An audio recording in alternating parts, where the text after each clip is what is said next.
Assalamualaikum warahmatullahi wabarakatuh. Saya Elis Janatul Ma'wa dari jurusan Pendidikan Bahasa Arab semester 6 kelas C. Pada kesempatan kali ini saya akan membahas mengenai proses pembelajaran, kemudian peran guru atau tugas guru pada tahap pembelajaran. Adapun tahap-tahap pembelajaran itu yaitu tahap pra pembelajaran, saat proses pembelajaran, dan pasca pembelajaran. Nah, proses pembelajaran sendiri itu merupakan suatu usaha bersama antara seorang guru dan siswa dalam berbagi dan mengolah informasi yang kemudian diharapkan pengetahuan yang didapat siswa itu dapat bermanfaat dan adanya perubahan-perubahan yang lebih baik kepada diri siswa dengan ditandai adanya perubahan tingkah laku setelah proses belajar mengajar. Nah, pembahasan selanjutnya yaitu mengenai tugas-tugas guru pada proses-proses atau tahap-tahap pembelajaran. Tahap pembelajaran tersebut ada pra pembelajaran, pelaksanaan pembelajaran, dan pasca pembelajaran. Nah, apa saja sih tugas guru pada tahap pra pembelajaran? Yang pertama ada yaitu menyusun silabus, yang kedua menyusun prota, yang ketiga menyusun promes, yang keempat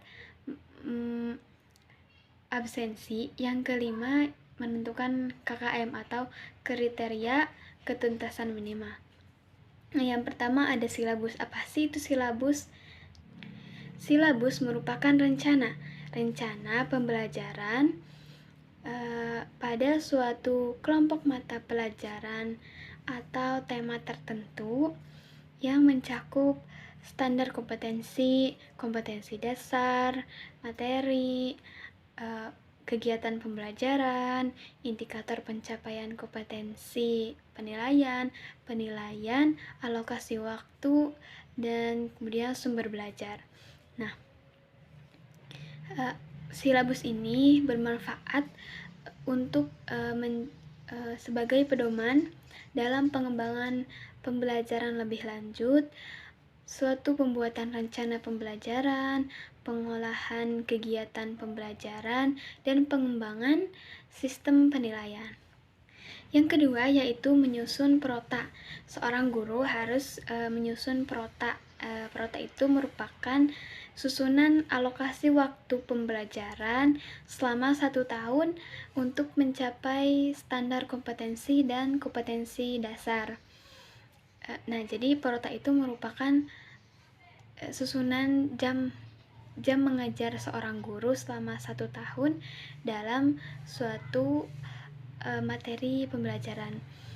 Nah, biasanya ini dibuat pada saat awal tahun pelajaran baru. Nah, yang ketiga yaitu menyusun promes.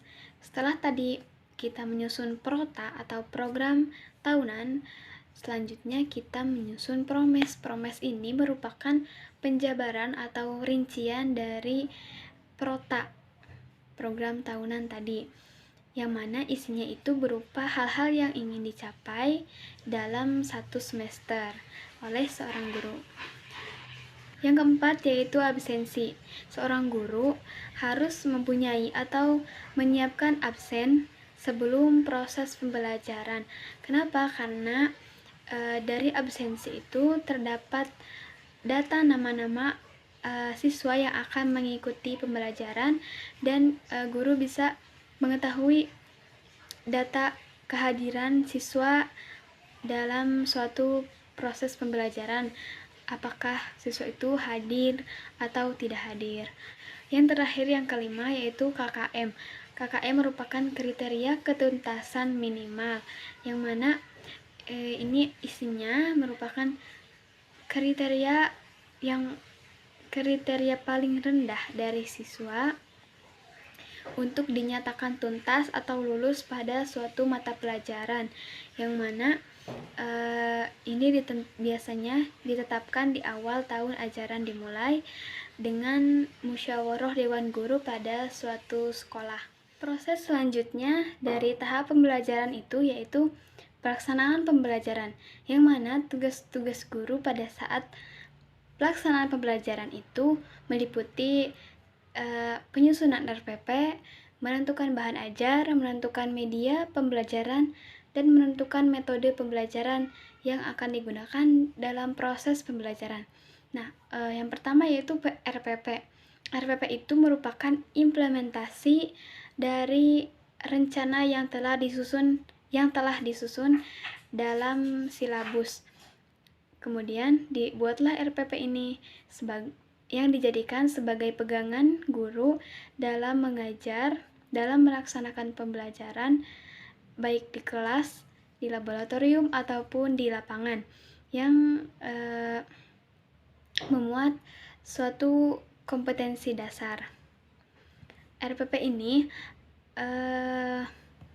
berkaitan langsung dengan aktivitas pembelajaran dalam upaya mencapai untuk menguasai kompetensi dasar tersebut. Nah, kemudian bahan ajar. Bahan ajar merupakan bahan atau materi pelajaran yang digunakan oleh guru dan siswa dalam proses pembelajaran yang tersusun secara sistematis. Kemudian ada media pembelajaran. Media pembelajaran itu merupakan memiliki peran penting dalam pendidikan. Media pembelajaran dapat dikatakan sebagai alat bantu pembelajaran, yaitu segala sesuatu yang dapat dipergunakan untuk merangsang pikiran, perasaan, perhatian, kemampuan, ataupun keterampilan peserta didik sehingga dapat mendorong terjadinya proses pembelajaran.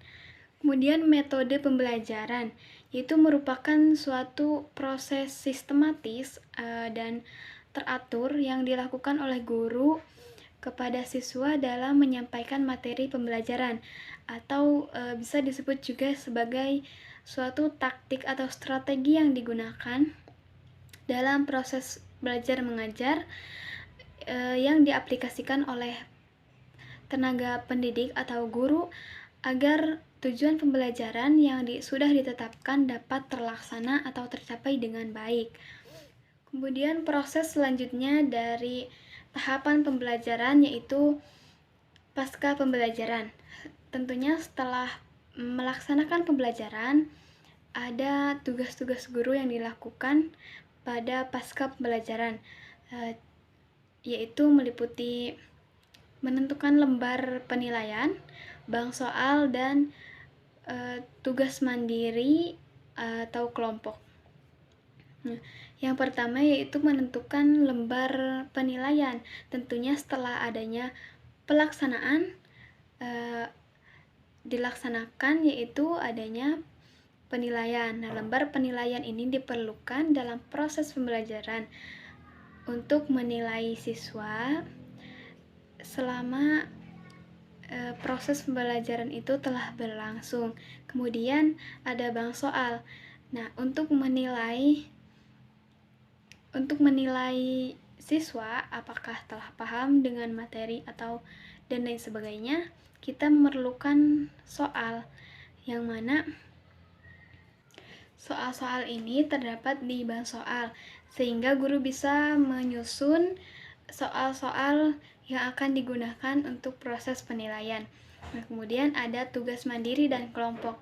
Nah, pemberian tugas mandiri atau kelompok ini bisa meningkatkan pemahaman terhadap suatu materi pembelajaran yang telah disampaikan guru. Tugas ini bisa dalam bentuk tugas individu ataupun tugas kelompok. Nah,